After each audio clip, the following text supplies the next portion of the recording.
Off-Road, Sky Bahamas, CFAL, Cleaner Financial Advisors Limited, Executive Printers, Henry F. Store, the Light People, Buddies, Wings, and Greens on Fox Hill Road, Burnett Road, and right there near the Freedom Park in Fox Hill.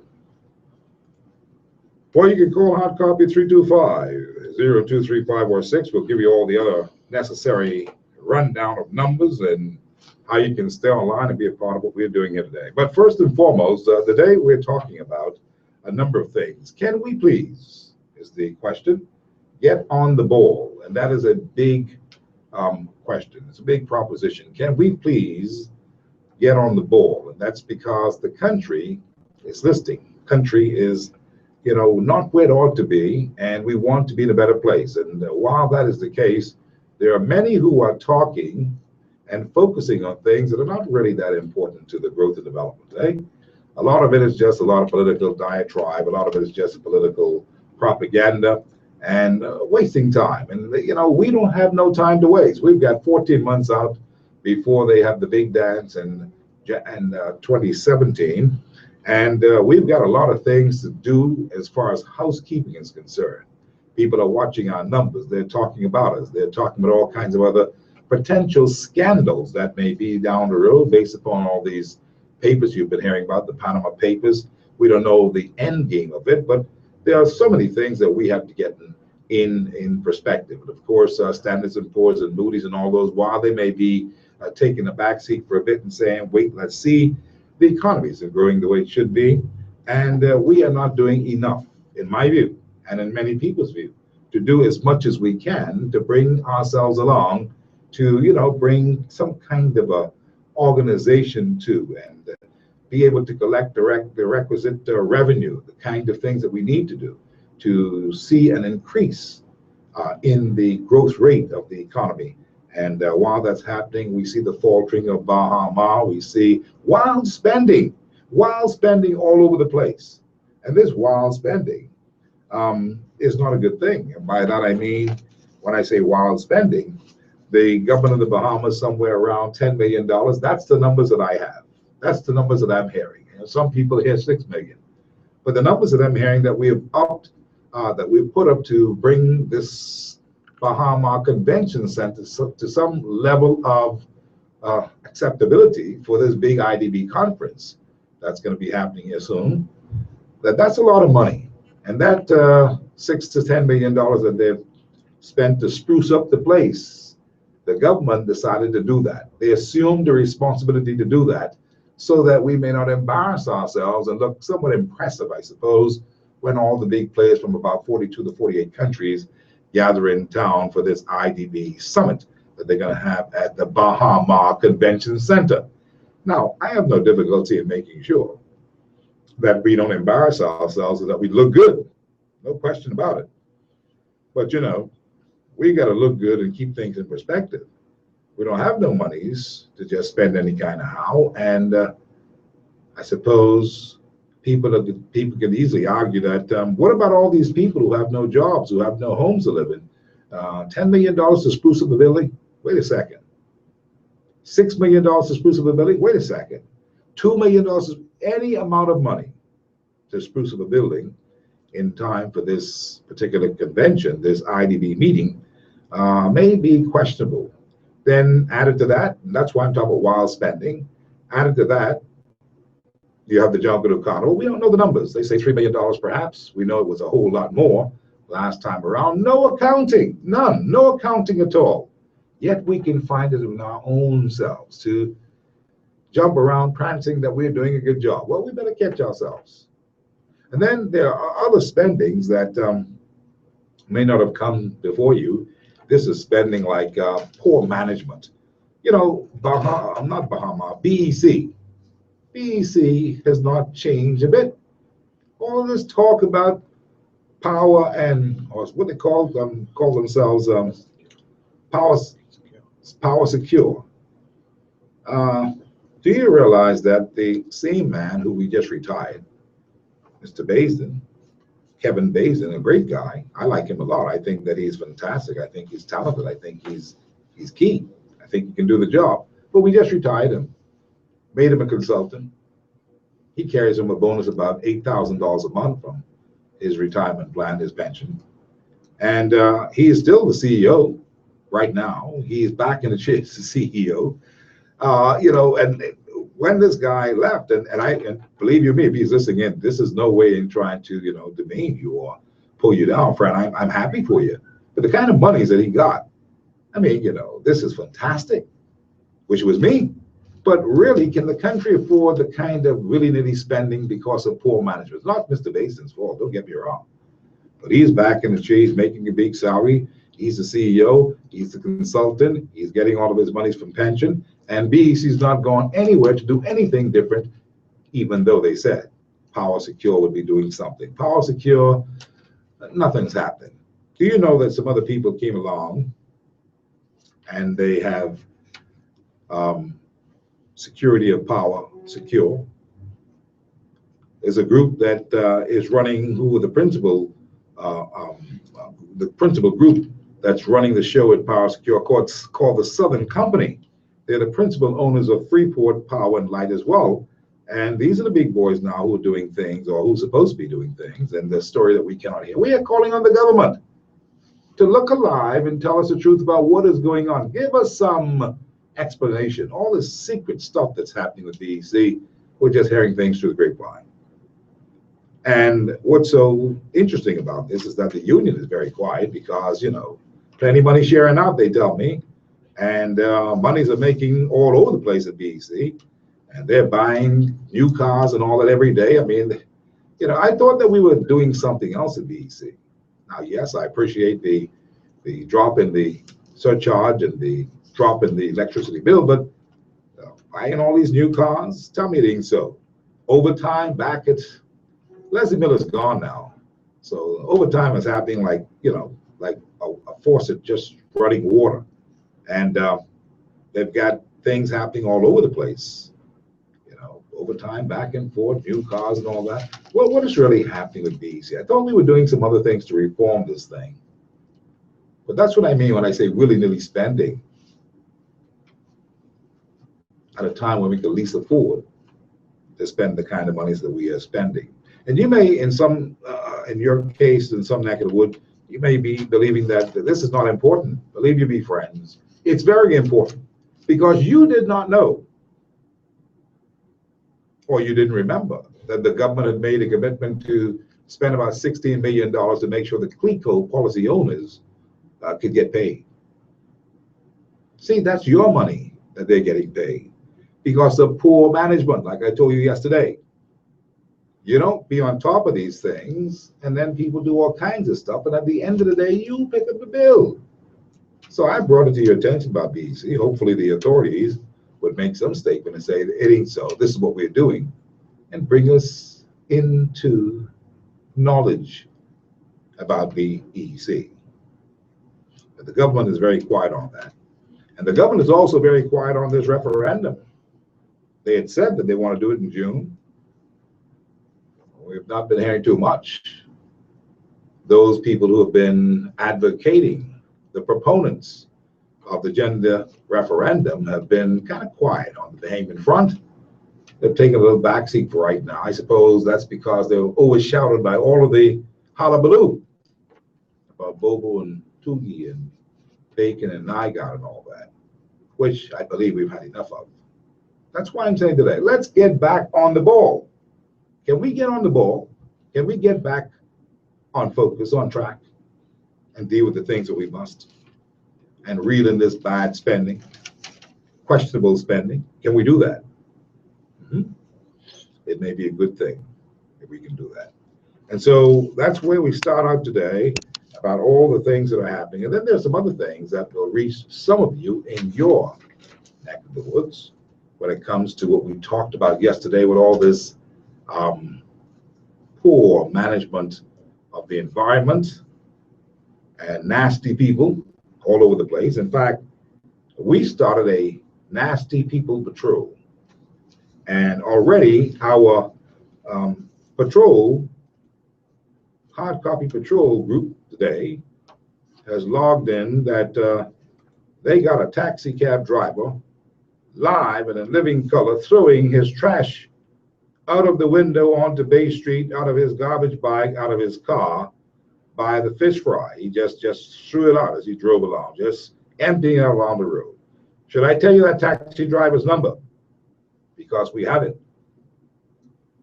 And this is a serious thing.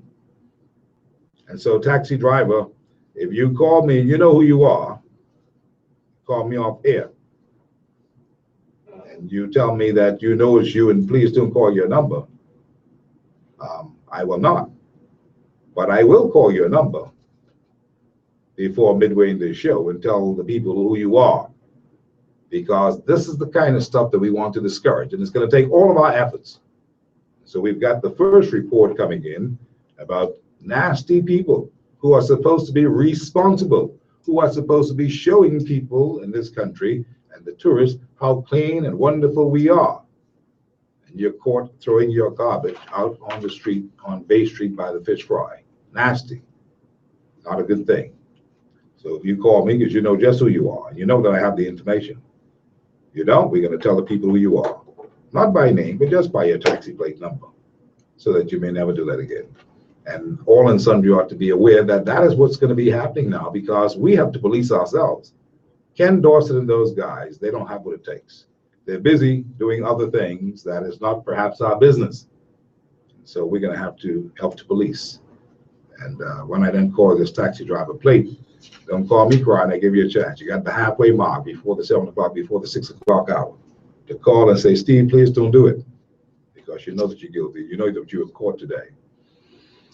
Don't be like some other fellows I know, some ministers of the government and some members of parliament who write me email in the middle of the night saying that they understand that I say something about them and they didn't hear me, but they ain't do it.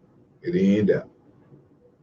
And I got to say, well, lawyers, the first rule about being a lawyer is that, you know, hearsay is always dismissed. You got to get your facts if you want to be able to defend yourself.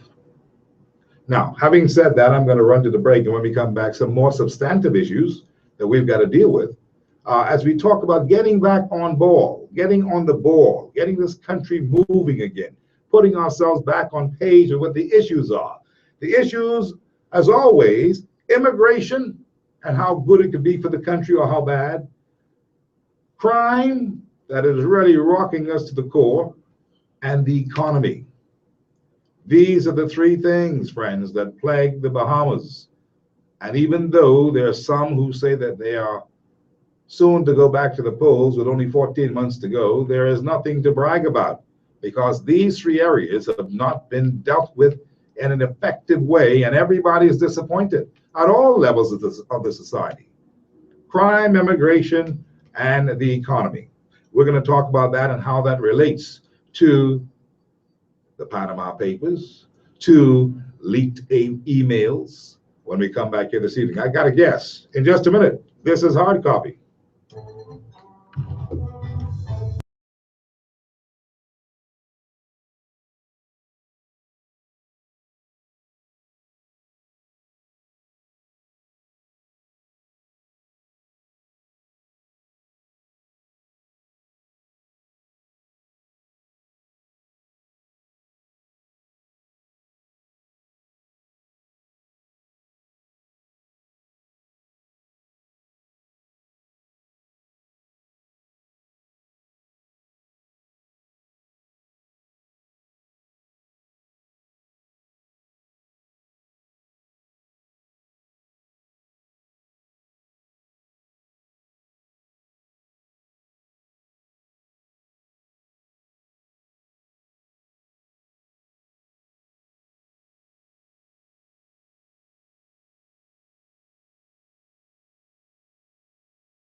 You follow us on Facebook, Hard Copy, on Twitter, Hard Copy Bahamas. You can go to Google Plus on our Hard Copy page. You'll see us right in the studio right now, getting ready to sit down and have this conversation with you today on Hard Copy.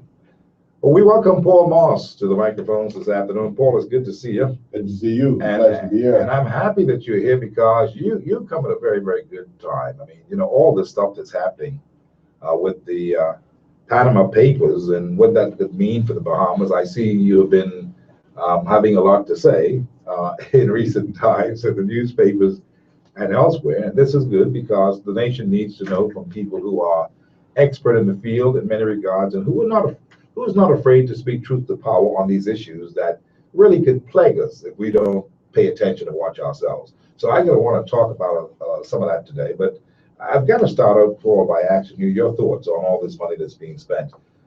Your favorite project, Bahama, it's not coming off the way that others had anticipated, but you had predicted this would be the case. But the government of the Bahamas is getting ready now to host the IDB. And they've got about, 42 countries, 48 countries coming here to sit in the sunny shores of the Bahamas at the convention center at Bahama. And everybody says, they're going there, the place ain't open, Bill. That's the whole idea.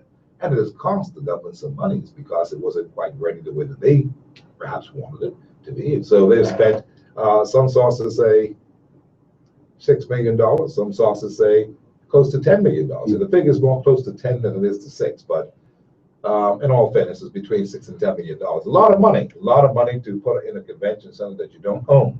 I just wonder your thoughts today as we open our discussion on this Wednesday. Well, you know, I'm quite concerned that the government saw fit to spend $6 or $10 million or somewhere in between on a convention center that clearly does not belong to them.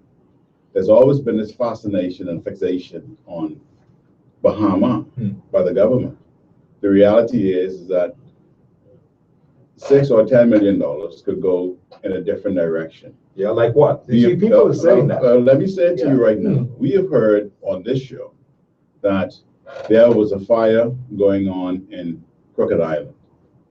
Yet still, there's no fire engine in Crooked Island. Very true. I visited Bimini, and I saw the big hotel going up there and all the development there. I mean, North Bimini has been transformed. But the reality is there's no fire engine for that either. What about an ambulance? Well, listen, these are non-existent things. So the point I'm making is that we have to prioritize correctly. But to really take $10 million, go and fix up a convention center that does not belong to the government. The government has no equity in it. The government has no proprietary interest in it. And there are convention centers in the Bahamas, in New Providence, in fact, right adjacent to Bahama. There's the Crystal Palace or Malia, whatever it is called there. They have a convention center there. There's one on Paradise Island, in fact, a very big one on Paradise Island. I would have thought that in these critical times, when unemployment is about 15, 16%, when the unemployment among young people are double that the government would be more prudent in how it spends money. And you could look all around these family islands. You know that Auckland and Crooked Island, they're both still broken. They're not repaired as a result of the hurricane. And we could find time to party. I mean, these islands would do well to secede from this union called the Commonwealth of the Bahamas, because no one seems to be checking for them. Yeah. Well, you know, what's quite interesting here, Mr. Moss, is the fact that the government has decided to do what they believe is in their best interest, to put our best foot forward, to make the place look good, if you will, to make it accommodating, if you will, because they've got some big, impressive people coming here. These are the movers and shakers of the Inter-American Development Bank, who in fact signs on the dotted line to make sure they can get some monies from here and there, who in fact decides that this is how they're going to have them spend monies, like for instance, to fix the roads that we're now on. And so they have done more than just put a lot of that $6 to $10 million in the convention center. They've done some things around the entire area where these people will be coming in and will perhaps be able to see with the eyes. There's all kinds of vegetation, I understand, that's being done, landscaping that's being done. Now, we know it's important to us, but when you look at how you balance what the priority is, there are people who would say to me, Steve, really, the government should have been able to go and find some people who are having problems with the mortgage, throw some money that way. If you had some $10 million to spend and fool around with, there are so many things that need to be done with job placement, trying to stimulate the economy. And they've decided that their image must be that we can do this and we are prosperous. So let's look good at a convention center that really don't belong to us. Do you think it's just that, or do you think it's a way of them trying to impress the IDB people that this project called Bahama is not a failure? After all, see where we have you sitting. You are in a convention center that's elaborate and ready to go. Such a joke. I mean, it's funny just to hear you go through that. I'm just wondering, you know. I mean, listen, they I can't, think it's a benefit of the doubt. it can't be trying to impress them about Bahama. Bahama is a well-known story, but outside this country, well-known. People know what went on with it. They know why it has failed, and they know why it is still on the market. It's not about that. I get it. I understand that sometimes when you bring guests into your homes, into your country, you try to spruce up the place and do it. But I say that you should do it because you need to do it. And if you need to do it, you should have done it a long time ago. Do not give the impression, particularly to young behaviors coming up, that you only did it because you have people coming into town. That's been the story of our life. That the country has never been for us. That whenever someone is coming, the roads are paved, the place is beautified, vagrants are off the street. That is not what it ought to be. It ought to be for us, but we don't do it for us. We have a history of this practice, and this is why it seems that the foreign people have the better life in this country. Yeah, I understand that, but of course, you know, the Christie governments and those who are supporters of the government and those who are, I suppose, in this category where they say they are individuals of national pride, they would want us to look as best we can. So maybe Christie and those have taken a gamble that the people won't mind. Never mind that the smoke is permeating the people of Millennium Gardens and the Southern Belt of New Providence. Right. Never mind that the billowing smoke is being seen from out to sea that makes it look as if Bahama is on fire. Never mind those things, because really the truth is people will understand. Christie administration seems to be thinking that they will, you know, forego any arguments and, you know, dissent at this particular time because the IDB is here. Now, I don't know if people realize how important the IDB is in the governance of the Bahamas, but we have done so many things that we are I suppose in debt to them in many ways. You are in debt, but you pay. You got to pay your bill. There's no gift. There's no gift. But you know, they're saying that you know the last report that came out from these people was saying that we are dropping in our credit rating to the point where maybe we won't be in a good position very soon to be able to borrow money because of the credit rating. So I don't know if this is something to show that, look, don't mind the noise in the market. Look at this. Look at how this place is, you know. Look at what we have done. We are going to be okay. If that's their thinking, it's very naive because entities like the IDB and many others do their own due diligence on a country even before they get here. They know what's going on.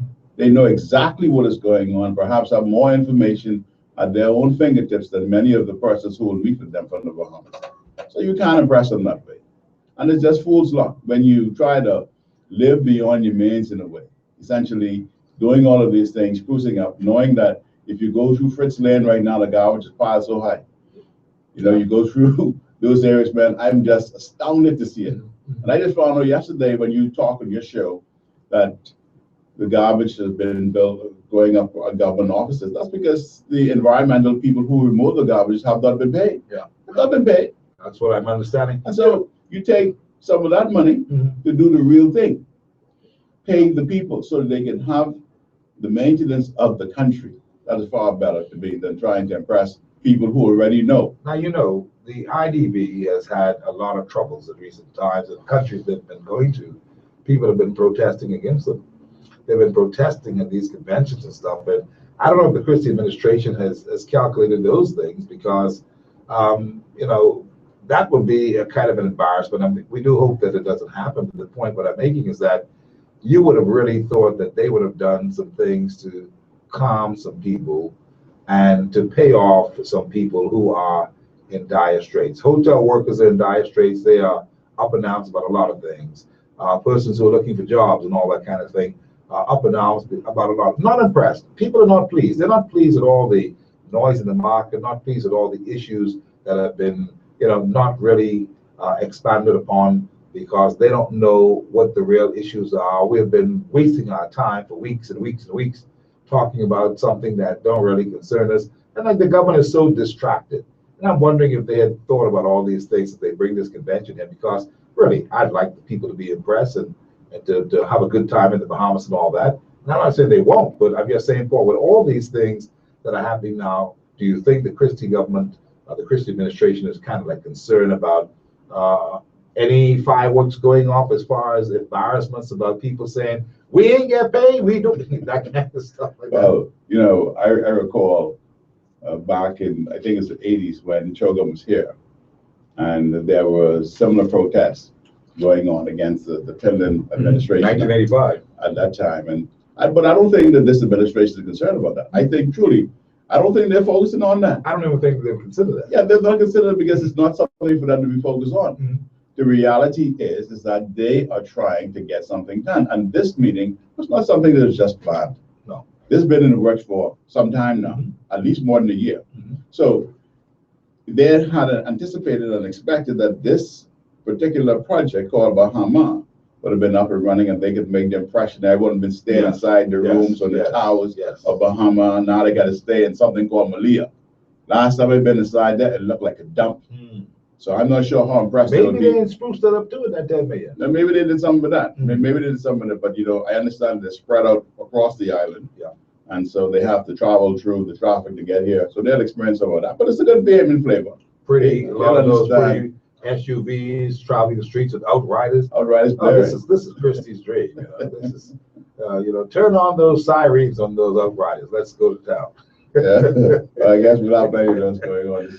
But let me ask you, Paul, you made mention earlier that a lot of other things could have been done with, if it is $10 million, between $6 and $10 million, a lot of other things could have been done.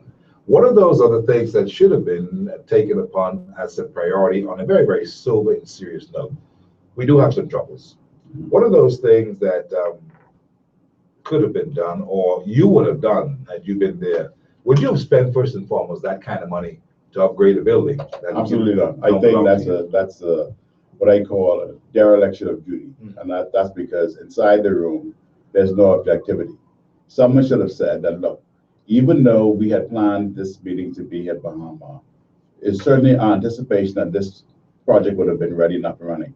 That is not the case. How can we justify to the Bahamian people that in such a time as this, that we can take $10 million to spend on another man's project that he will get a benefit from, when we have said that we have invested $1.2 billion and we have nothing to show for it, and this project is going to be sold to somebody else? Someone should have said to them that we can use the hotels on this island, particularly on Paradise Island, to accommodate this project. And even if they have to spread people across the island in terms of housing, hotel rooms, is not the same like spending this kind of money on someone else's project.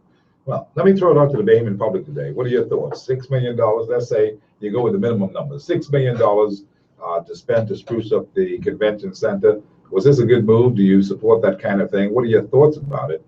Is Paul right? Do you agree with him? Do you disagree with him? And why do you disagree with him?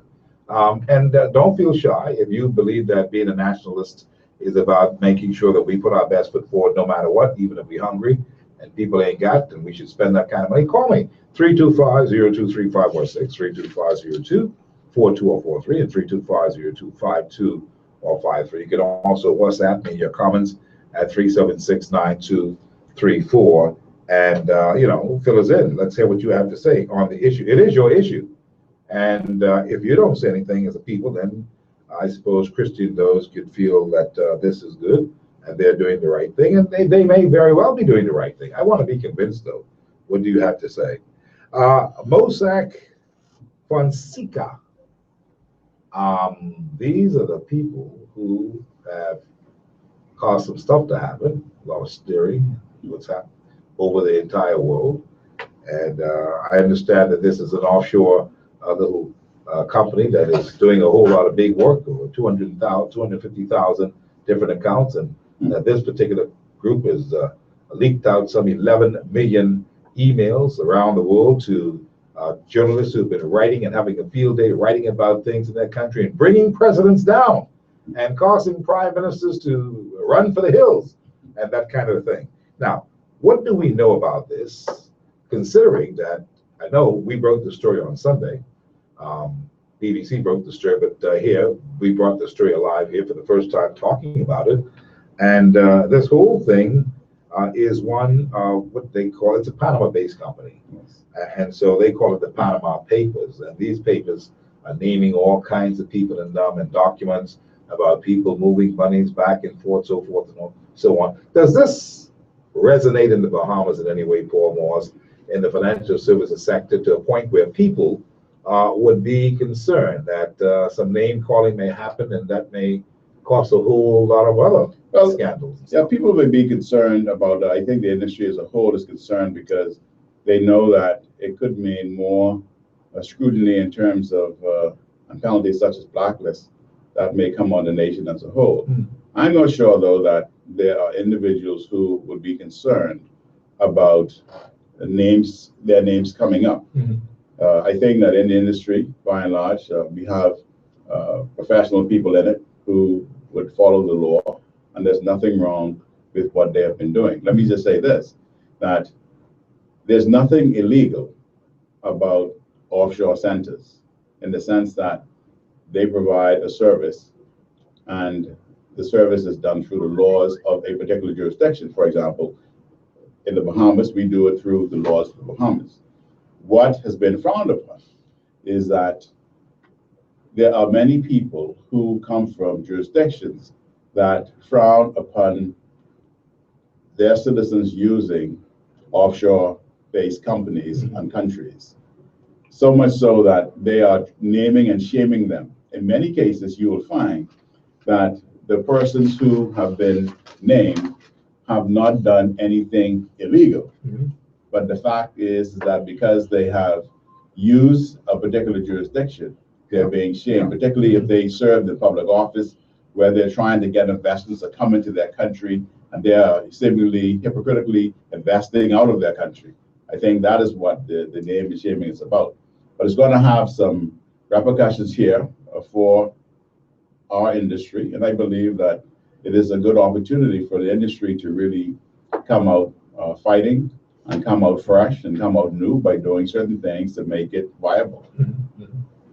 And of course, that means that there are people who are, in fact, looking for something when there's no such thing to be looking for as name calling about our people. It's just that it's happened in our jurisdiction when the world is moving in a way where they're moving away from these, what we call offshore tax havens and all that kind of stuff. That's correct. That's correct. And so while the jurisdiction itself, the Bahamas itself, may have some issues, I don't think that persons who have been engaged in the practice would have such issues. For example, I heard many people talking about Bishop Solomon Humes, that he was doing something wrong. He did nothing wrong. No, understood. He did nothing wrong. It's just that he served in the capacity as directors, and you'll find that up and down, if one were to do a check at the registry, the Registrar General's office, you would see that many Bahamians serve as directors in these entities. So it's not anything nefarious about it.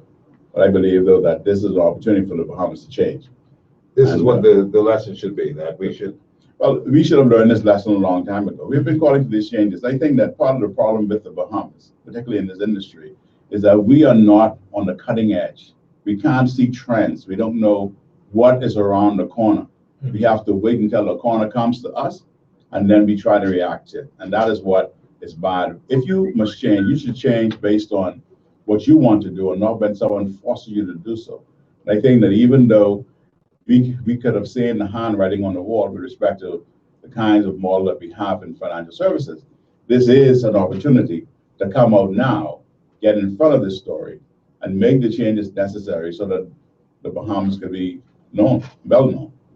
Understood. We're talking with Paul Morse today on Hard Copy, and of course, you are welcome to join us in our conversation. We started out talking about this big IDB conference that's going to happen here. I suppose a lot of us are embracing the conference, the fact that it brings about a lot of notoriety for the Bahamas that this conference is going to happen here.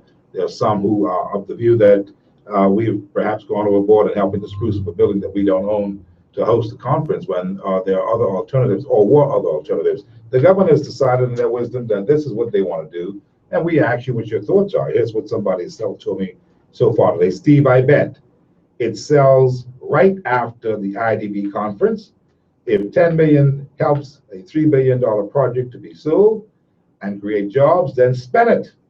He says, think positive about that and say, spend it. That's what this person is saying. What are your thoughts? I mean, you can think positive all you want. Fact is, the Prime Minister has been thinking positive about Bahamas since they got into office. Now, we're 4 years later, and it seems to me that they're no closer to opening. And I've looked at that property every single day, and I see it deteriorating. So I'm not sure that someone spending $10 million on a $3.5 billion project is going to have any impact to seduce some investor to actually acquire the project. Another person here says, bad money management, the VAT money paid for CLECO.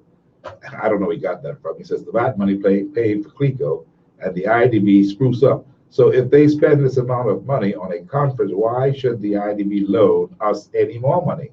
I hope they don't lend us anymore. We don't need to borrow anymore. This person also comments and said, that first text that I read sounds like an Anton text. Leave Anton alone. This person says, hi, Steve. I don't think $6 million was spent on Bahama Convention Center. I believe that it is a blind sham. They want us to believe this, but the monies are being spent elsewhere. They prefer we believe it's spent on Bahama because it sounds less worse than where it is actually spent. Say, i.e., like, example, like Junkanoo Carnival. And I suppose people make this comparison that what is important? I mean, if they can spend, say, $6 million on IDB, and when you compare that to Junkanoo Carnival, some people may say, hey, well, that's not a bad choice, but this Junkanoo Carnival thing has been costing a lot of headaches for a lot of people. And it should. And I'm just stunned, really, to say the least, when you consider that there was supposed to have been an accounting for the very first Junkanoo Carnival. There's been nothing, absolutely nothing. And now to be able to talk about an event coming on when you still can't get from them what their anticipated budget is just incredible. And more astounding is that the FNM, the opposition, is so silent. Why do you think that is? They're just allowing them to get away. I mean, I don't know. I just don't understand it. Because this is an opportunity to demonstrate your ability to be prudent and to display how you would govern. And if you have someone spending money, $14 or $16 million last year, there's been no accounting of it. They're now doing the same thing and still can't bring to you a budget. Nothing's laid before Parliament. I mean, what are you doing in Parliament? Parliament's on break for a bit. Yeah, I mean, the reality is they should be on break because there's nothing going on in Parliament. 325-023546 is how you can call me. We want to hear what you have to say today as we talk about getting the country on the ball. How do we get on the ball? We have got so many problems. And the only way that we can deal with these things is we list our problems and face them. There are some people who believe that we shouldn't even be thinking about any of our problems. Just go for the ride, and whatever happens, it's going to be a good thing. There are people who are now beginning to take sides with political parties, and they're now beginning to spin lots of propaganda about who's doing what and why certain things are being talked about on the radio. Media has already come under attack 14 months out because there are people who are trying to line up their thing, and you can't blame them. But let us be realistic, and let us be practical, and let us be honest.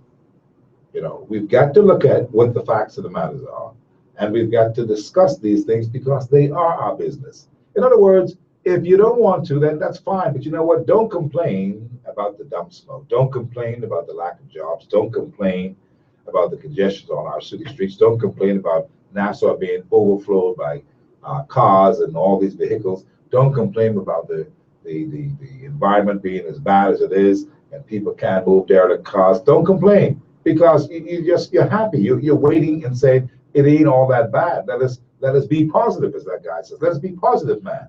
It is all right to want to be positive, but you've also got to be factual and realistic and look at things what they are. There's certain things that we don't need to do. We've really overspent ourselves in some areas that we didn't need to do. And it's just a dumb thing, plain and simple. No better, no worse. It's just that kind of a thing. Priority. How do we, in a time when they've told us to be prudent, to tighten our belt, to make sure that we can keep this country afloat by doing the right things, we seem to don't pay that any mind. I just told you a short time ago, Paul, before you came in, about the abundance of cars that we are buying. Every government agency got brand new cars. They're looking good. I mean, spanking new. It makes you want to say, boy, you know, why leave government as a permanent secretary? Why leave and you can get your plush car and drive around with your plane and just, you know, live off the country's, the fat of the line, your air conditioning, your gas. We are still doing a lot of things that are questionable. And some of us see it and some of us don't give 2 cents, but for what it's worth. Hi, Copy, how are you? Hi, Steve, how are you? Peace and love, good, all is well. Oh, how are you today? I'm very well, but I just had a thought. Instead of, with these IDP people, instead of jettisoning the people all over the island to Malia and Atlanta in trying to impress people and claim hotels as not ours, why don't have these people stay at some of these bed and breakfasts around the Bahamas? That'd be good. These Bahamian owned bed and breakfasts. Why don't go over there and have these people stay by mom and them? I have them cook some good fish soup. It's like Timo, it's like send them a kiddies. If they stay by me, they'll never go to the conference. I'm gonna feed them all day and take them on tours, yeah. Yes, man. I also had a question for Paul, because Paul is an internationalist. Paul, you remember when the Governor General went to China with the group of 10? the Governor General. No, not the Governor, the Attorney General, I'm sorry. Yes, I remember, yes. Do you know if any one of them any of the 10 who went over there could speak of Mandarin Chinese? Because the Chinese know our language well. Mm-hmm. And when you negotiate, you should negotiate, to me, on an equal basis. I don't wonder if any of these 10 people actually can speak the language of Mandarin Chinese in a conversational way, or even fluently. Let me see if I can help you with that. I mean, personally, you know, I go to many countries where English is not the native tongue. Yes, sir. And I can say embarrassingly that I don't speak any other language other than English. Yeah. And I don't have a difficulty because people are there. But when you suggest now that they went there to negotiate, I think that's where you are completely off. There was never any negotiation by the Attorney General and 10 who went with her. Okay. There was can only be a negotiation between the parties. The Bahamas was never a party to what was going on in Bahama, contrary to what popular belief may be. I see.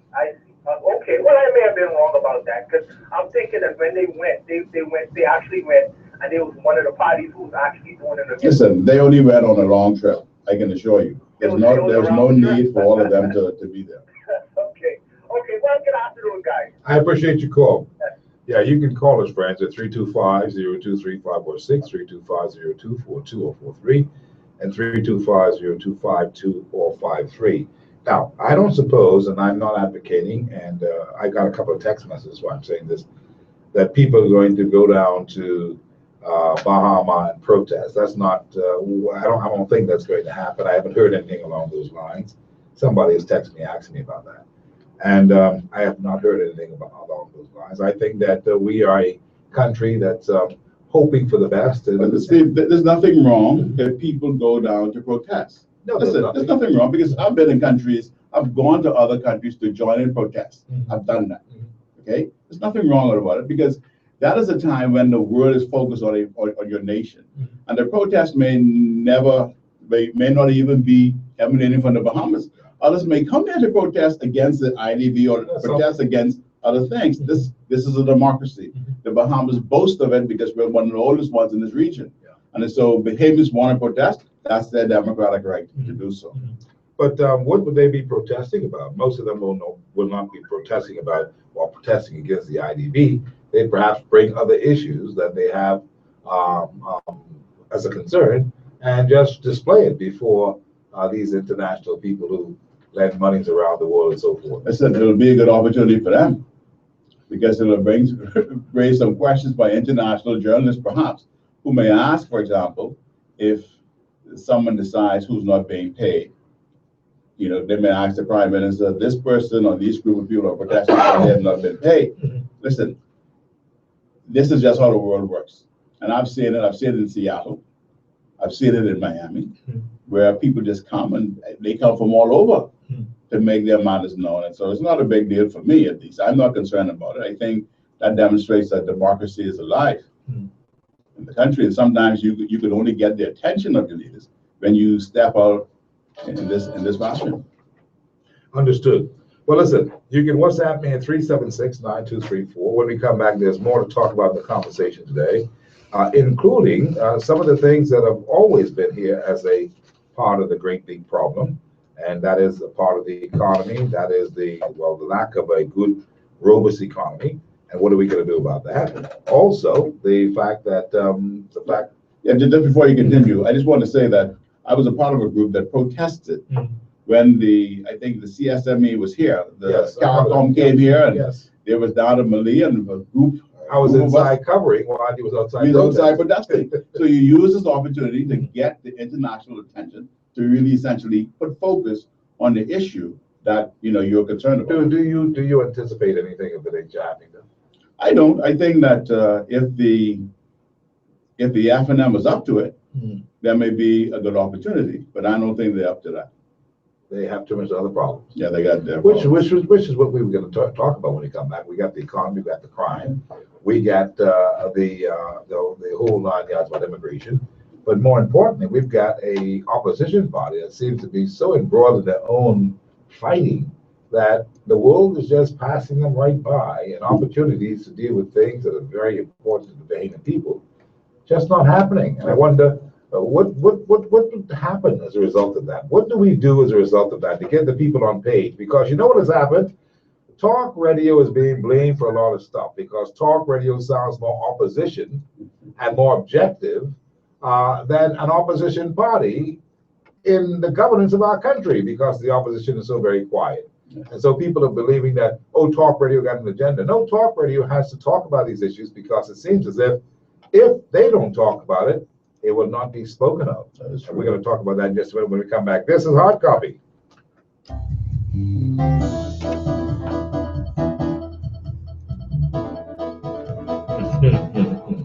They promising this, offering that, but don't be fooled. This April, there's only one food chain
Welcome back, friends. We're talking today about getting it or getting on the ball. We are not on the ball. We can be doing more to grow this economy. We can be doing more to attract more investments.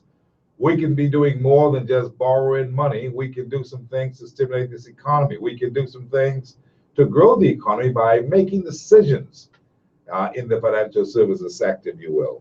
But we're not doing that. And of course, it's everybody's business, I suppose. In some cases, it looks like, except for the F&M.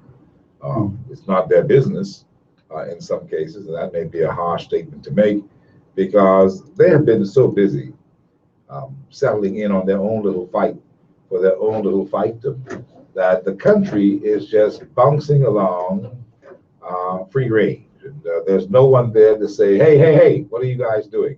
And so I suppose the Christie administration is doing as best they can to do what they think is the right thing without any kind of objective criticism or anybody saying, maybe you shouldn't do it that way, because the Free National Movement opposition body seem to have fallen into a big hole, and they can't find themselves out of that hole. Paul, how important is that in the whole development and management of a country, that the opposition, the loyal opposition in a country, seems to be in a completely different place, and people can't focus on what these real issues ought to be. They don't bring scholarship to the issues that we ought to be talking about. It is very important. In fact, it is just as important as the government itself, the executive. This is how, in fact, they form part of the government. And it's for them, their job is to essentially scrutinize every single thing that the government does. Even if they agree with it, they must scrutinize it and make sure that everything is covered. But we're not getting that. It seems to me that it's a one-party state where the opposition is MIA. They're missing in action because these issues are so live and so ripe that they should be all over the government of the Bahamas. But, they're not doing their job. Somebody texted me and say that too much F&M live in glass houses, so they can't throw any stones. Do you think it is a matter of them being perceived as compromised, that they're scared to tackle issues? I don't see it that way. I see it as that they're so distracted by their own issues that they really can't focus. I mean, it's no different really than a businessman who is having to put out fights inside his office, that he cannot even focus on the customer. And I think that is what is going on here, that they're fighting amongst themselves, concentrating on, for example, they have this chairman race that's up now. They have a convention that they're focusing on. They have internal fighting. And the country is missing their action, their job that they should be doing. No one is doing it. And so the PLP, this administration, is getting what they say, a bly or slide. They just have run roughshod over them, whatever they want to do. Dr. Bradley Roberts is really... He's keeping them off base by... Keeping them off base. Yeah, every time they seem to have the government pinned. Every time. They got them in the suplex. And they wiggle out and put them down for the count. It's humorous when you really think about it. Because I recall how the F&M had the government on the run with respect to the conflict with the Attorney General. Bradley Roberts comes out, talks about Dr. Menace's conflict, and bam, that was it. That was the end of the matter. They talk about this Toge and Bobo. They come out now and have the F&M on the run. It's most amazing to me. But what do you think that is? What is they cannot be that daft? I think, quite frankly, it's a lack of preparation. By the Free National Movement. Yeah, absolutely. It's a lack of preparation. But how can they be ill-prepared and they're getting ready for the big dance? I mean, really, the people in this country have been anticipating, expecting, even craving for a change. But I think people's appetite is now waned because they don't see any prospects down the road, other than maybe a group of people may come together, and that may be beneficial to everybody if they see the wisdom of what these young people are doing. Coming together in this convergence to start something else, but people are not really looking forward to sitting down to dinner, if you will, and they don't see a good meal before them with what the F&M is serving up right now. I have to agree with you. I mean, you just look at what is going on in the party, and it's not something that is attracting people. Hmm. People are concerned so much that you have even members speaking out against the party, Yeah. simply to try to get it on track. And that is where they're at. They have this chairman race, and quite frankly, Sidney Colley is a very honorable man. I spoke about him on Sunday. I have the utmost respect for him, but I don't think that he is the one That that can be the chairman. If I had a vote, Hmm. I would vote for Rodney Munker. There's no question about it. I think Rodney Munker has the acumen, the history to really match wits with Dr. Bradley Roberts. Yeah, There's no question in my mind about But that. there's more to it than being a party chairman, than just being a rapper rouser and a big mouth and you know, throwing blows. And that would be a good showdown to see who could throw the most blows. And of course, our good friend Monica will go outlandish to do. But the point is, you've got to be able to bring people together, mend the fence. That is not the job of the chairman. Will bring The chairman organizing throughout the entire country. Yes, the chairman, the chairman is no different from a CEO. A CEO could be, you can put, for example, you're a CEO here, you could put your talents into run a science company, because you must know your strength and know that you need help. Mhm. And so the chairman need not be the person to have the organizational skills. Mm. He can recognize that he lacks those skills And get and get people who have those skills to make it happen. Mhm. But what is important today is that every single time Bradley Roberts opens his mouth, it seems to me he puts the F&M in a tailspin. You need someone to match him. Hmm. Rodney Munker is up to the task to match him. What do you think? 325-023546. I mean, that would be the biggest dog fight when it comes to who gets the last say. Bradley Roberts is unrelenting. Rodney Munker is overpowering when it comes to loquacious quotes, things that people say, the things that make you go, oh, did he say that? That kind of stuff. I don't know. I mean, people see this as a forerunner to bring Ingram back anyway, whatever happens. And I think Bradley Roberts. Listen, let me just comment on that. The forerunner to bring Hubert Ingram back is the disengagement of the Free National Movement right now. This party has been out to lunch for a long time. They have not captured the hearts of the people. They've allowed the current administration to get away from day one. From day one, they got away. They came into office and in breakneck speed, they passed a stem cell bill that everyone knows is directly associated with Peter Nygaard. And the same one who has now come forward to say that he gave them money, $5 million, quid pro quos. Jerome Fitzgerald, who did a nollie when he was appointed acting AG for 2 hours to find it in the haystack. Why is that?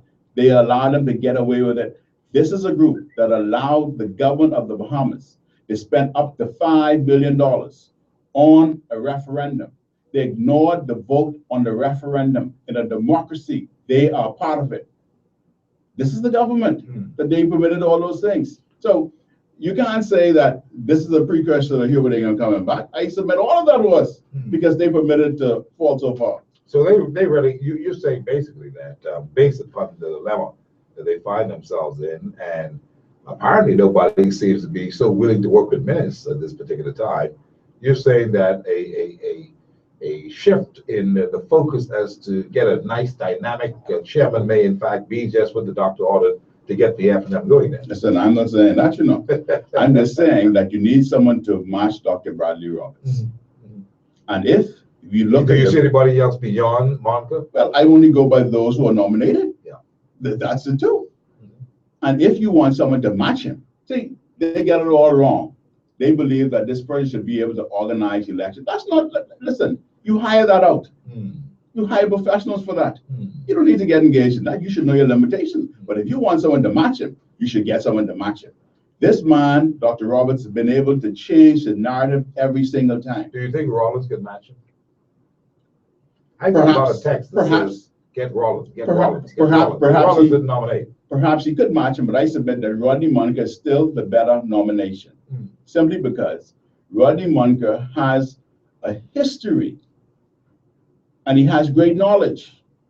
And the things that he could recall and tap into, I'm not certain that even those who sit currently in the afternoon could tap into it. Very true. Let's take some calls. 325-023546. You want to comment? How you doing? Hot copy. How are you? Good afternoon. Yes, ma'am. I'm listening. How you doing? I'm very good. Okay, I'm calling. This is my first time calling. I've been listening to you for a long time. I enjoy the show. It's very knowledgeable. I enjoy your show very, very much. Two things I want to say is that I was in Long Island about 2 weeks ago, and I was looking, to see whether the headquarters of Dr. Turner was open. But both of the headquarters don't be open. That's number one. The next one is that I was at a national insurance on Monday.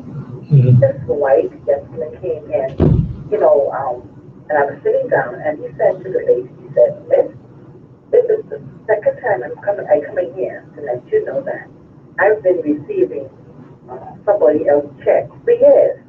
So this is my second time. Now my question is, apparently the person whose check is whom he is receiving probably dead. What could happen with something like that? You think they could have dealt with that in front of a customer for me to hear? I don't get what you're saying. They dealt with it in front of a customer? No, I was sitting there and the gentleman came, and said to them, he comes to report again. This is the second time he comes to let them know. Apparently they were sending him someone else's check for years. This was 6 months. I don't know what to make of it, ma'am. I try to figure out how that comes into Well, it. they should have I don't know discovered what to that make of it. if upon reconciliation, that this check has not been cashed, then they should have some issues with that. If the checks are stale dated, because every 6 months it will be, they should be able to look at their own accounting practices and see what's going on with that. Hot copy. How are you? Steve, good evening. How are you? Hey, John. How are you?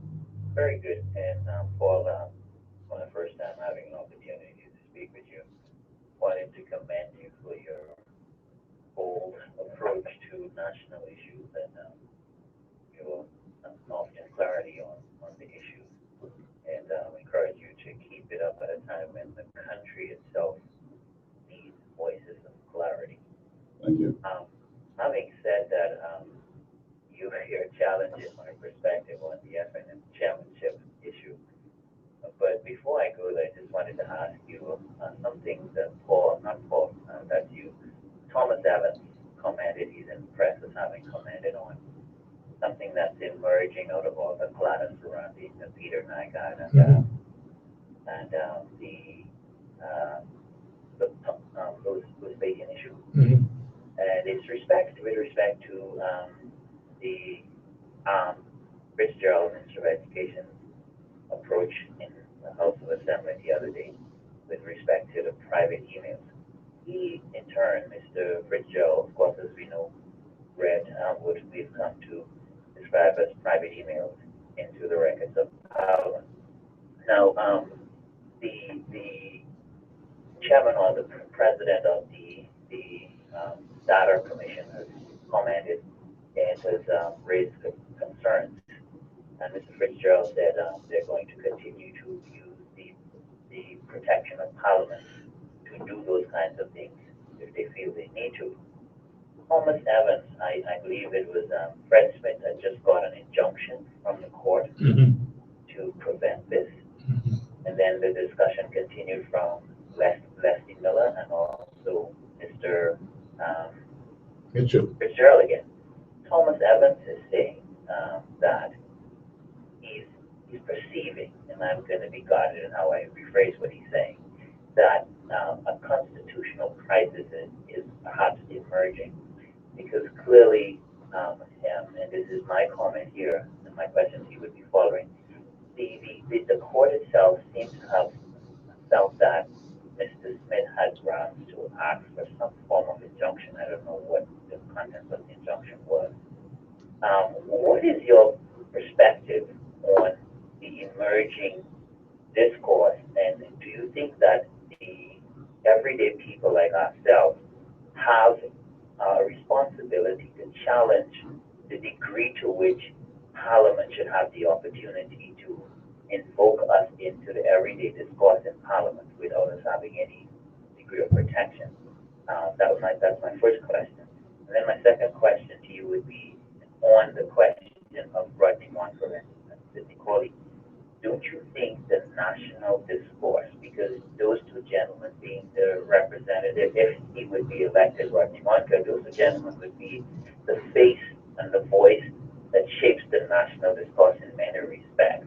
Don't you think we owe it to the team and people to have the level of discourse, not at the level of Bradley Roberts, but to raise the national discourse and to try and go down to the level that Bradley Roberts is at?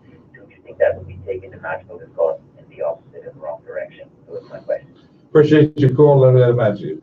Okay, the first question was about, I guess, the use of citizens' names or Parliament having privilege. in They can Parliament. attack and destroy a man in the Parliament, and he has no recourse. Right. I think that it is very necessary for Parliament to have its privilege because they need to do their work in an unfettered way, not being concerned about lawsuits or the like. But certainly, yes, I agree that Parliament can pass its own rules to ensure that ordinary private citizens are not abused because they really cannot respond. If you talk about an injunction being given by the Supreme Court cannot injunct the Parliament of the Bahamas. That could never happen. What they could do is say an injunction to prevent Separation of powers. they can't injunct that. Yeah.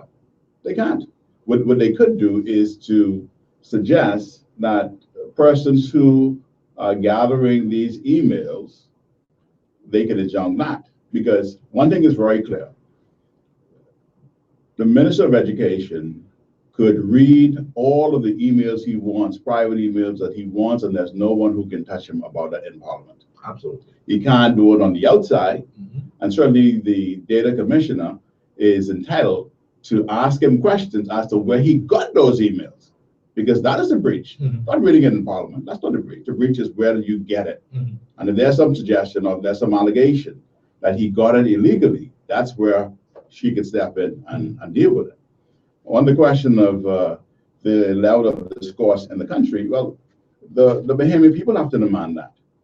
You know, we seem to like it. I mean, it seems to be humorous when these people conduct themselves in this fashion. And I'm saying that you have to rise to the level of your opponent. If your opponent is putting you in the full Nelson all the time, and you want to have someone who's going to be mamby-pamby, politically correct, and not getting to that person's level in the Bahamas in politics, You lose. with Dr. Bradley Roberts, you lose. Yeah. And that's what we've been finding. They are on a good wicket. They start off well, and then the narrative changes because this man is so good.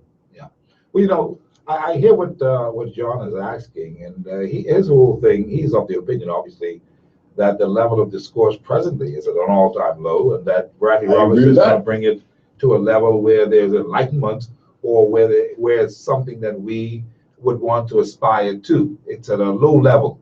The trouble is, and you're right, Paul, that the people in the country, many of them, there are more of them than there are others who love that kind of politics and who are into that kind of politics. Just look at Facebook, just look at the or Instagram, and look at all of the stuff that's going on WhatsApp and what people are talking on the internet. Obviously, we're into gossip, salacious, kind of, sensational. That's what we're into as a people. It's unfortunate. And so Roberts is in the right environment to do the kind of things that he's doing. And that could also mean that he is understanding the demographics of the Bahamas. And so he's catering to that and playing to that. And that's what the chairman does, or that's what a party organizer does, to get people swayed in his direction. What the FNM has done, unfortunately, is they tried to come off as a middle class, upper level, kind of above that kind of fray, but they don't have the kind of public relations, the output to go with that. And as a result of it, they're not talking to the masses or to the amplified masses, those who can make their who talk, those who are part of the conversation. So what has happened is that people say, man, I didn't do that, but they ain't talking my kind of talk. I gave away these fellas talking my kind of talk. I want to hear. Denise, I will shut your mouth, Bob, and I want to hear from you. I'll call you to wash the clothes. They want that. I mean, you laugh and no, that's what. And so Roberts has been able to capture their attention, and because the other guys try to take it to another level, oil and water don't mix. Yeah, that's all happened. So, I mean, so you're right. Rodney Monka got the kind of Bush in him, and I mean that as plain as I say. He has the kind of Bush in him that will straighten out some things, like fight fire with fire, if you will. But is that the discourse that John is asking about? Is that the discourse that we want? I think the discourse really happens in Parliament. Parliament is what it's really about. It is the government of the Bahamas. We are talking about political parties. Political parties with mass splits because that is the pure politics. We're talking about the executive legislation in Parliament. That's what we're talking about. Mm-hmm. But on the pure politics side of it, you have political parties who are trying to score political points. And I'm saying that Dr. Roberts is able. I mean, he has my utmost respect. Mm-hmm. He's able. I've seen him just in this cycle. Can I just adjust that name though? We know him as Big Bad Brad, so maybe we can call him Dr. Big Bad Brad. Dr. Big Bad. It sounds more like him. Yeah. When you say Dr. Roberts, we get mixed up with Pedro Roberts and them other people. Yes, that's right. And his good brother. And I say his good brother because I always tease him that I say you're the good Roberts, and I'm talking about Robert. But I'm not. We're talking about Dr. Big Bad Brad because that's the fella. That's the fella who Venice and them seem to be very afraid of. That he coming for them. Dr. Big Bad Brad. He's very good at what he does. Yeah. And you gave him the name Doctor, so that's interesting. Hi, copy. Howard. Hello?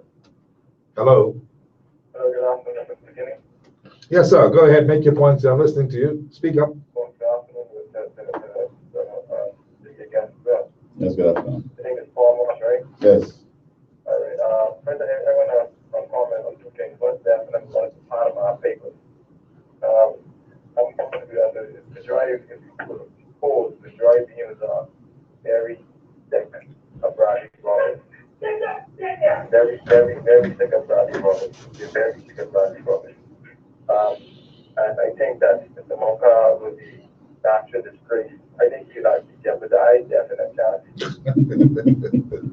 You think he's uncontrollable? Natural disgrace. Natural disgrace. I don't think he should even.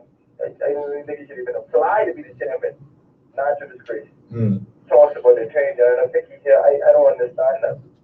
Let's be honest with you, What you see with Rodney Monk is what you get. What you see is what you get. Some people take him serious. Some people don't take him serious at all. Some people can't take him. That's the way it is. I like him. I listen to this also once in a while when I see this. I normally listen to you. I don't think that he should even apply to Jeff. He's a natural disgrace. Bradley Roberts, he's discussed, and if we take a full majority behemoth with not the former Bradley Roberts. With the FNF in this situation, the sad thing is with mayors don't try to look at that's the honorable Don Dominguez team and the lead opposition leader. You ever realize that he never had a confidence opposition leader or the whole back end of the FNF? Yeah. He never did. Always had people behind him and behind his group. This man never had a fair chance. You still have to say what? He never had a fair chance. Life isn't fair. Life ain't fair, partner. That's just the way it is. Yeah, and that's why I'm calling them out. We are begging people in there for them, trying to do this, and it's it. That's all. And well, the wicked people that you refer to, they may believe that the FNM is more their party than that of Dr. Menace. So we don't care if we will not vote for them if Menace is not the leader. And that's fair and plain. If they don't come back, they lose. It's fair and plain. Nobody cares about the FNM if Menace is in there. Fair and plain. You see them lose last time. It shows you that people don't care. With the Panama papers. The saddest thing in our country is when we have leaders who come out and speak double tongue in terms of how strong. How is it that you could be the Minister of Finance, speaking in terms of being transparent, then everybody knows you're not. I mean, I don't think you need to be a rocket scientist to see that we can be right or wrong. No, you're not wrong. With you have to ask yourself the question. Is she concerned about how you perceive or what you think is transparent? She is telling you that this is what is happening. As far as she's concerned, she's accounting, she's being transparent. It ain't the talk that you want, and you know better, but then this is what she's saying. But Mr. McKinney, did you see the fact that the Panama Papers telling us that this is a money laundering spot? Yeah. I mean, I'm not retarded. I'm not a rocket scientist. Mr. McKinney. I have common sense just like every other human. I mean, listen, not because they tell you you're a money laundering spot that you are. Yeah. I just been on the show saying that the Bahamas is a country of laws. We have laws, and we base the practice on our laws. Our laws may not be compliant or consistent or what you want in other countries, but it is what it is. These are our laws. No one is breaking the law here. No, I'm not saying they're breaking the law. Yeah, how is it that you can tell international people that you're supporting not laundering money, and really and truly you are not supporting that, you're actually doing the opposite? How? Huh? How? How?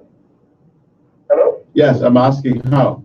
How, when you have people, which is the richest people, some of the richest people in the world actually avoiding taxation, having international jurisdictions, putting policy there for them not to do it, and you're actually knowing that they are breaking the international jurisdiction law, and you're actually coming and saying something different or going to speak to these people and saying something different and acting different. You know, I think. What do you expect Hope Strachan to say? Let me Let me answer him in this way. A person who's avoiding taxes is not breaking the law. You could avoid taxes by not breaking the law. I think you're talking about tax evasion. Someone who is evading taxes, someone who is not paying their taxes, then that is breaking the law. But if someone comes and through your skill and through your experience, you're able to demonstrate to them ways in which they could avoid paying certain taxes, that's what you do. That's why you come to countries, every country, in fact, in those countries, that's what they specialize in avoiding the taxes. That's why they go to tax experts and how they can minimize their taxes. There's nothing wrong with that. Mr. Foremost, okay, you made a good point, but can you change this point? That the Bahamas is number 3 in money laundering. Can you change that point? Oh yeah, I can absolutely change that point. That's galloping nonsense to suggest that the Bahamas is number 3 in money laundering when you have New York. Listen, I'm telling you, man, come on, we don't even have sufficient money to compare with those guys who launder money on a daily basis. Miami, London. You don't believe in that there? No, I don't accept that. I think that what you're mistaken about is that they don't say the Bahamas is number 3 on money laundering. They say the Bahamas is number 3 in offshore financial services. Right. They may say that, but they're not saying that the Bahamas is a money laundering destination. That is absolutely false.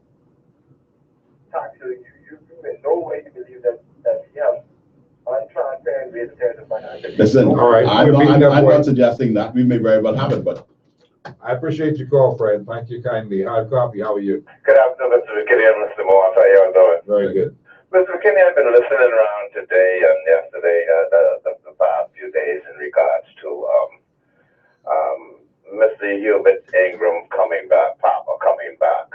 It seems to have been getting heated because I know for fact that before the last election, Papa and Mr. Menace used to travel around together with a few other guys regularly during the night. I think that Mr. Menace was handpicked by Papa to fill in for him when Papa decided to step aside. But when I questioned Mr. Miller, do you remember the comment made that no one woman round here born no one child to run this country? Remember that comment was used by Papa? Yeah, we remember. You remember him telling Mr. Finland that? So if Papa comes back with all these 200, 300 and something thousand people we say in the Bahamas, all these people that since Mr. Finland and Papa and Mr. Christie been in power in and out and in and out, all the people like Mr. Paul Moss and all these people who've been off the university and colleges and every come back with degrees in law and different professions with more degrees and power than Papa Pimlin and Perry ever could even think with getting. Plus they come back with social media and technological expertise now that they didn't even have back in those days when those young guys came back from college. You trying to tell me now, with that comment I requested a little while ago, I mentioned, you trying to tell me if Papa come back, that would show us that only 3 people could run, only 3 mothers around here could born children to run the country, right? So wouldn't that be a conflict of what Papa said? Only 1 woman can't do it, or only 3 women can do it. No other woman around here could born a child to run this country other than Christie Well, you know, that's from nonsense. Finland. You know, that's nonsense. That's just political. I know, but rhetoric. just think about Papa coming back. I want to know, nobody around is capable of stepping up to the plate, or everybody chicken and scared. The probably the PLP was scared to run against Perry. There ain't nobody in the PLP say, I go run against Mr. Christie. I know one fellow who did it. I Okay. appreciate your call. I know one fellow who was crazy enough to do it. And They got consequences for that. there's consequences and repercussions, but good thing he's still standing. I'm Coffee, how are you? Hey, Steve. Peace. Hey, Steve. How are you? And Mr. Moss? We're fine. How you doing? I think you did good leader too, Mr. Moss. But the people only get the government they deserve. I don't think we deserve you ought We're waiting for like 10 minutes just to yes spot. He asked the question, only 3 people. That's a rhetorical question. You know, there are more people ready to run this country standing by. I've been, but we go through this foolishness. At the end of the conversation last night, and I have a very short question to ask you, Steve. But at the end of the show last night, a joke came to me because I thought you said something, and you didn't say it, but I thought you said that through your means of information, that Cuban Ingram may come back. You said this, and I mean, I thought I heard you say this, and please correct me if I'm wrong. Go on, I'm listening. Sorry? Go on, I'm listening. Yes. And and so when you said that, I said to myself, if Cuban Ingram actually came back and won the FNM's the nomination for the FNM to run against Perry Christie, you know what I know. Perry Christie would resign immediately. With me? Why would he do that? I mean, come on, man, come on. I mean, No, seriously, why would he resign? He's suggesting that Hubert is so powerful that Christie would want no part of it. Well, that's not so, because last 4 years ago, when I checked, that was not the case. Well, don't forget now, I am on Sparky's page. No, we're just talking not a matter of being on this page. I'm just saying that I don't see the nomination of a Hubert Ingram causing the Prime Minister to resign. I think the nomination of Hubert Ingram would invigorate the Prime Minister. Yeah, I believe so. Well, you heard what Bradley Roberts said. We have a promo here that's running a sweeper. Bradley says, that's all right that they want to bring back Ingram. Perry Christian just have to give a beating again. So you know, but I believe on a very serious note, and I did crack the joke last night that Ingram could be on his way back. But I want to know if I want to see it basically. But on a very serious note, you realize that in the deep throes of politics that Mr. Roberts and the PLP are very concerned and very frightened. Let me tell you, you hear me clearly? They're very frightened about Ingram, a possibility of Ingram coming back, because you see, they see a walk in the park with minutes. If Christie could help them, see, I made a joke last night that I don't know if people picked up. That Minutes, the opposition leader, went to Christie and said, man, Christie, man, big bad Brad, bite me up. Now, I want you to hear what I said. He went to Christie as opposition leader, and Christie's the Prime Minister. They always confer and they talk. And Prime Minister Christie said, man, would you say Bradley Roberts? Who Bradley Roberts? He says, You know, Chairman, he said, Yeah, Chairman. no, man, you think so? Say, I don't think Bradley Roberts would do that. And when it says in return, that's true, he wouldn't do that, eh? Christie said, no, man.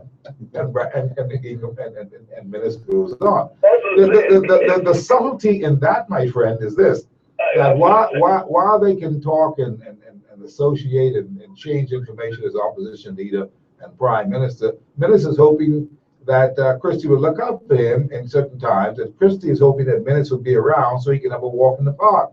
But let me ask you a question.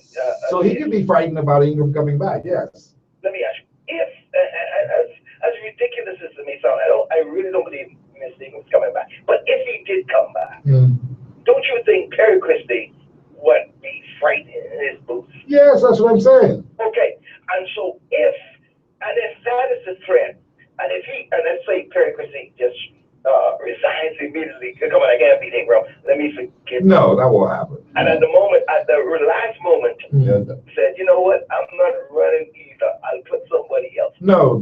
You want too much. Now, you say, you big guy. That can't happen. You politically big guy. That ain't gonna happen. No, that's a joke. But let me tell you what I'm going for. We Bahamians, we probably marginalized Rodney Moncalf. And when I heard about Rodney Moncalf, it was thanks to your show when he told us about the ball coming over him and almost hitting him and his wife. And that's when I started to take Rodney Moncalf serious. And he went on and got us on the show. But I want to ask you guys right now, isn't a government supposed to be for the people and of the people? And doesn't Rodney Moncalf represent most of the people in New Providence, at least, as we stand and speak on, as we speak on this phone right now? Shouldn't he be represented, or shouldn't he represent? Of course, there's nothing that stops Moncalf from being a member of parliament or running for one or aspiring to office. There's no question.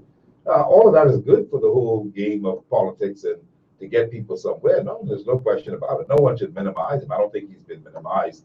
I think that there are people who have their, I suppose, reservations about what they want to see. But then again, we have politicians in the House today who we would not like to see anymore. And we thought that they were all of that, to slice of bread. Absolutely. Yeah, I appreciate your call. Yeah. How's Copy? How are you? Hi there. Hi, Copy, Steve. Good evening to you and good evening to you again. Yes, we're right here. Thank you for your call. Okay. What I call to say, Steve, they talk about equal rights in the Bahamas, right? We have a law with the F&M passed whereby you wait for 12 years and they don't go no further than that with your retirement pay. And if you decide to retire and ask them for your retirement pay, you fit for it, and they talk about equal rights. If they bring that equal rights thing here, we got another set of people who living here now coming into the back door. What you think? They bring all their family and brother here and market them and bring them in this country. They want to overtake this country right now, so they better watch what they're doing, because let me tell you something, that'd be a big mistake if they do that. That's all they call it, to tell you. And they don't not even Christie, the PLP, none of them parties need to be inside the house telling them all. Two of them, there's one set of people they need to get out. Who are you gonna put there? Huh? Who you like to put there?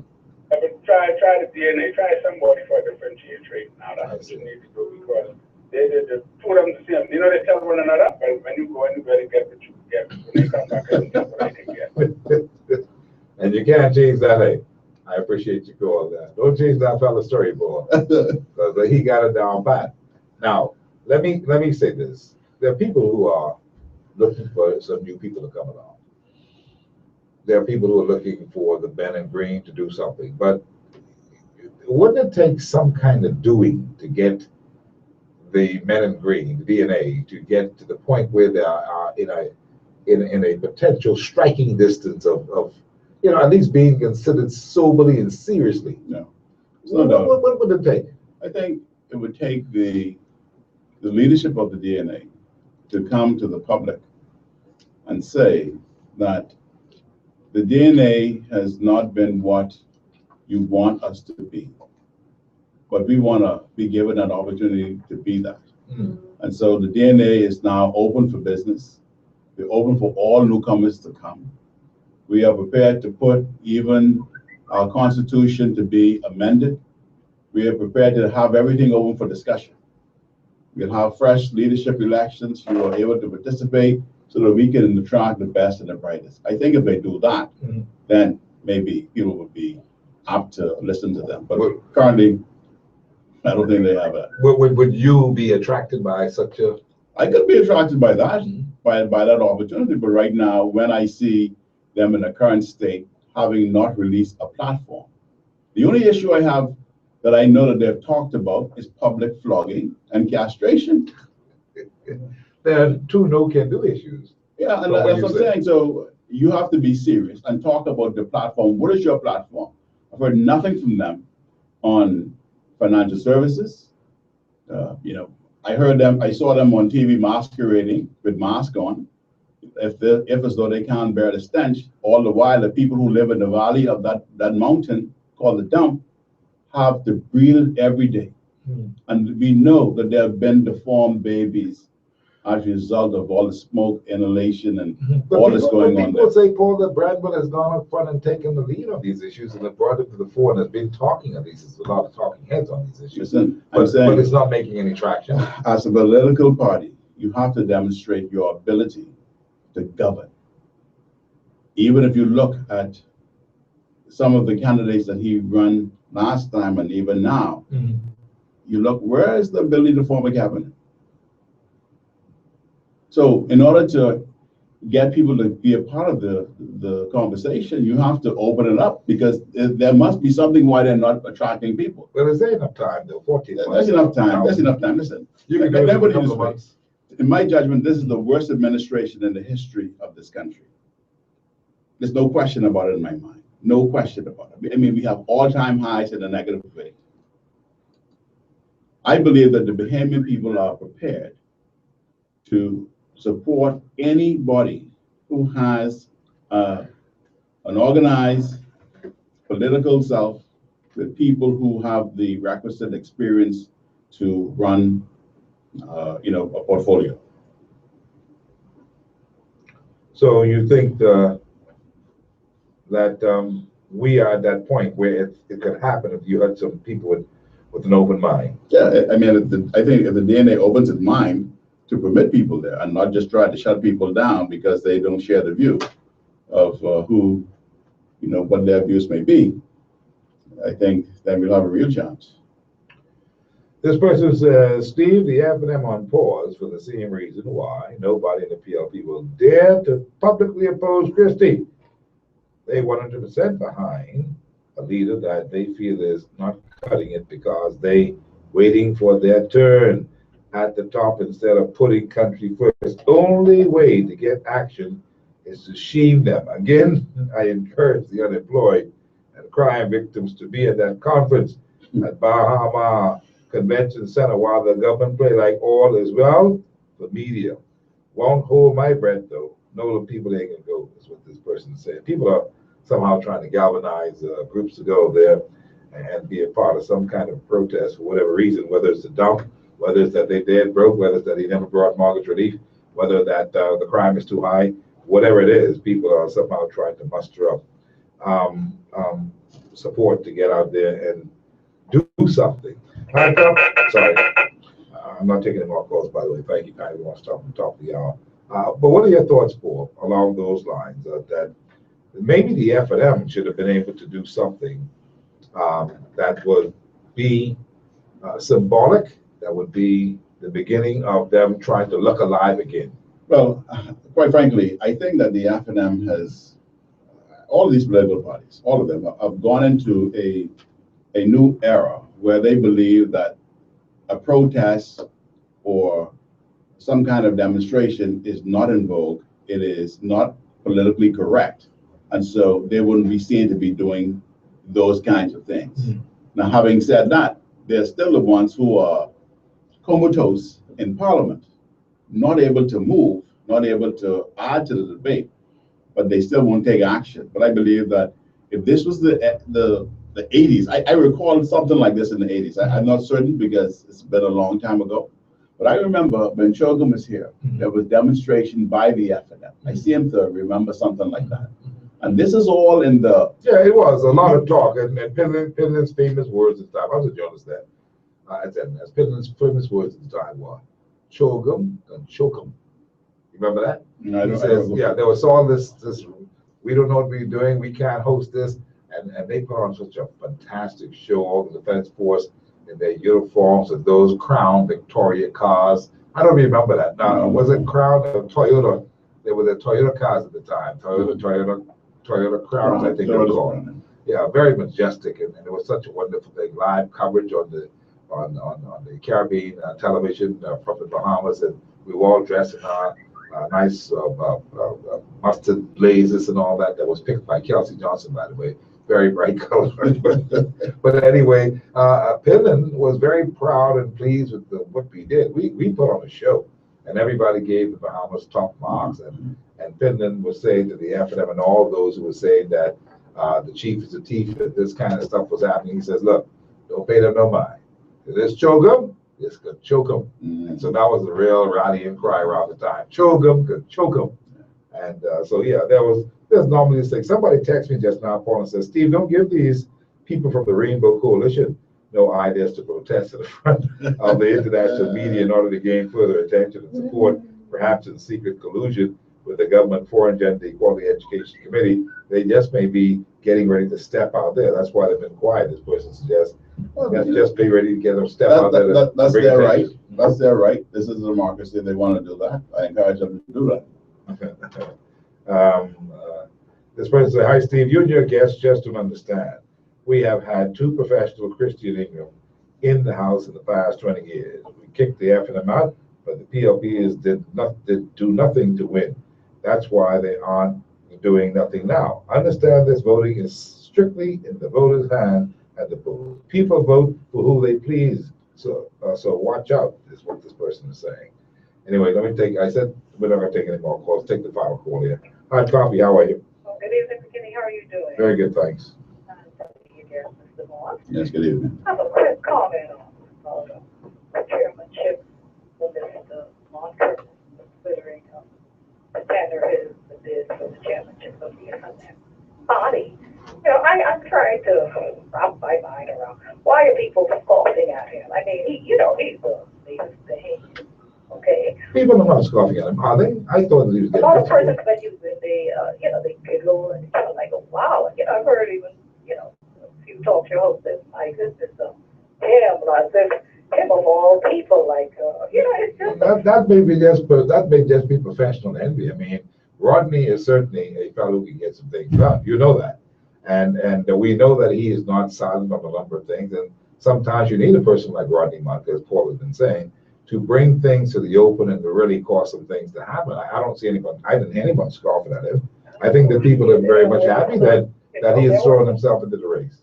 Yeah, okay, because what I was saying, although, I think people may have the idea that, really may just be looking for an opportunity or way into Parliament, but when you look at it, it's really shown that a lot of the parliamentarians. So what if he is? So what? PLP or FNM, they have crossed floors on a number of occasions. Yeah, so what if he's looking to get in there? Pardon? So what if he's looking to get in there but through becoming a chairman and getting a nomination? So what? What's wrong with that? Because, what I think, like you said, he's vocal. He's a man of great testicular fortitude. He led the march for hanging for murderers. A lot of persons, if you don't think he's a savory character, but then you put your candidacy in there too. You try yourself, but don't, I think if he actually do happen to get that, I think he'll be very vocal, and I actually think you start to be hearing some noise from the opposition part. They would, you would hear the opposition.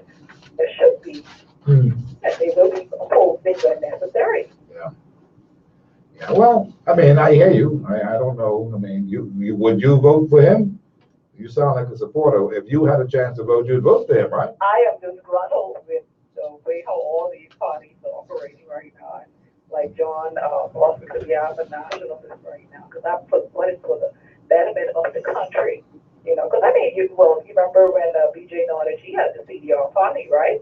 And that didn't work out, and he went back to CLP, and he said, I only want to serve. And I think Mr. Monker, he's doing the thing that he really wants to serve. If you look over the years, what he's been doing in the, the political scene, he's really trying to get there. And I think based on what we're seeing happening right now, But, I think if he gets an opportunity, he may really, he might represent his country pretty good. He might surprise a lot of people. Within the FNM as a chairman. I think so. Okay, I appreciate you, Go. Okay. Thank you very kindly. So, Paul, there you are. I endorse her. I think that Rodney Munker, if people could just listen to the man and the job that he is applying for, I think it's a perfect fit. It's it's no question. He is no question someone about it. who I could say has. Look here, you know what would be his only thing? If he is with a leader who's scared to go and demonstrate, who's scared to march, because Mr. Munker, that's all he knows. He ready to go to the bridge today, he ready to go here, and you may have the party And that's important. who don't want to do that. But that's important. See, this is what I'm saying. The FNM has gone into the politically correctness approach, and they have forgotten the way of the FNM. Yeah. The struggle that they have been known to be, that they have to work for it. It's not going to come to you. You have to work for it. Working is part of showing people or demonstrating in a way that people could see that you are craving it and that you will do your best for it. I think Rodney Munker, based on his history, based on his knowledge of the political history of this country, is sufficient to match Dr. Big Bad Brad. There you go. Anyway, somebody's texting me wondering what has happened to the taxi driver who threw all the garbage on the road today as he was caught by those persons who witnessed it and gave us the number and the license plate of that taxi cab driver. He didn't call the show, and I said at the top of the hour from 6 o'clock that if he didn't, and asked me not to call his taxi plate out, that if he called me, I would not have called it. He didn't call, but we're told that the allegation is that taxi cab driver, it's alleged that taxi cab driver, plate number 846, was caught red-handed throwing trash out of his window on Bay Street by the fish fry today, and he was scorned by many people who, in fact, got onto the hard copying quick lines and says, this is what is happening, and so we say it as an alleged incident that took place.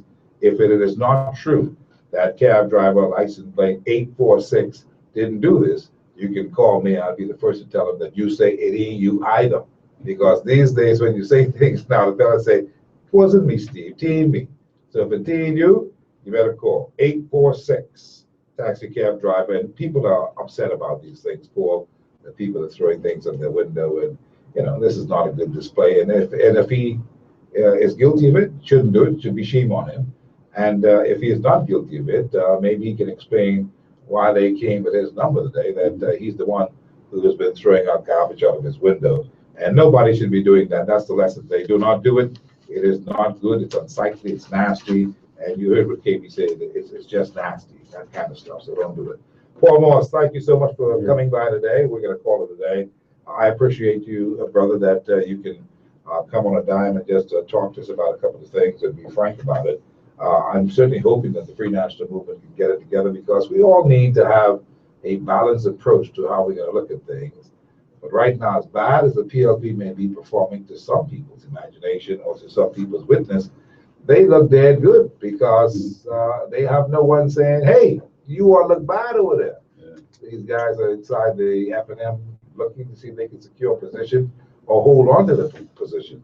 And that's just too bad as the country sinks. And I should say the country sways to and fro, wondering what's going to become of us in the upcoming weeks, months, and years, and a year and a half ahead, I should say. Paul Moss, thanks again. Thank you. All right, that's our show for tonight, so we're going to go home. And we're going to roll those drums. Nathan Roll, thank you kindly. Thanks for joining us today on the drive home. We've been brought to you by Clico Liquidators, Nassau Motor Company, Junkanoo Carnival, Commonwealth Bank, Ministry of Tourism, Galena Insurance for comprehensive coverage. Bahamas for the Night, Blake Road, Superwash, 10 locations. Bank of the Bahamas, Super Value, McKinney Media Group, Advantage Insurance and Brokers, Ron's Electric Motors, Sky Bahamas, CFAL, Executive Printers, Henrier Store, Buddies, Wings and Grains on Fox Hill Road. Tomorrow, Foster comes back. He joins me then. We'll talk then. We'll see you, God willing, tomorrow at 5. You see that woman who called Paul? She